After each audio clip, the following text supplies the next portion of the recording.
So I thought I'd make a quick video talking about some guys from the Cushing Academy Penguins that I like.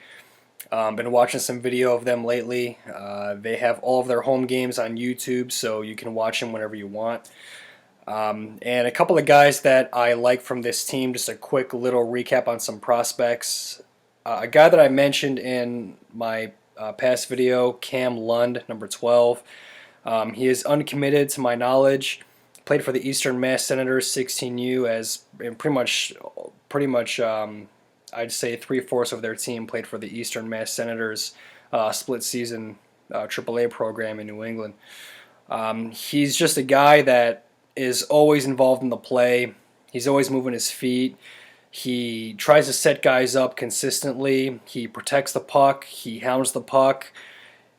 He's really hard on the forecheck. So he's somebody that I think will be highly coveted as far as a future commit down the line for a Division I college. I think he can play NCAA D1 hockey if he chooses that route. I think he is that good. I know with the NCAA recruiting rules, kids that are born, for example, right now in '05 and '04, they can't be committed as of yet. I think they have to wait another year. There's a whole potential debate on that where, these major junior teams can come in there and potentially kind of quote unquote steal these guys. Which, hey, I mean, I'm fine with a guy if he wants to go the major junior route, have at it. I'm a huge fan of the CHL and the Ontario Hockey League in general. So if they want to do that, I mean that's great. Whatever you feel like doing to help your development. But as far as this pertains with, Cam Lund as of right now, he's a really solid player. I think he'll develop into his game a little bit more. One of the knocks on him, in my personal opinion, is he turns the puck over a little bit with some of the plays that he tries to make, and I think at times he forces some passes there that the lane might not necessarily be there. I think he tries to be sometimes a little too creative at times.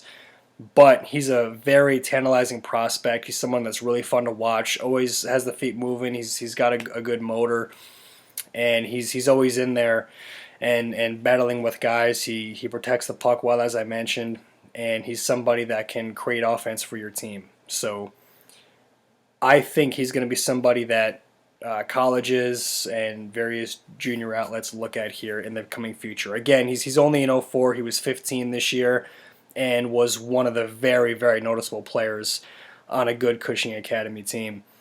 One other guy I want to mention here is, as I've kind of started to watch some video here, I've seen now like probably 5 or 6 of their games. Nolan Hayes, defenseman, he's an '02. While I don't think he's going to get drafted, I know he wasn't on, I don't think he was on the Central Scouting rankings for the final rankings that they put out in the year, but he played for the Boston Junior Eagles 18U, which is a really solid split season New England Midget AAA program. And here's a guy that I think does a lot of little things right. I mean, if you go onto YouTube and just watch some of Cushing Academy's games throughout the year and really watch number 14 on the back end, you'll notice that he does a lot of the small things right. He moves the puck. He has sneaky good hands as well. He's somebody that can beat some oncoming forecheckers. He can beat guys at the line.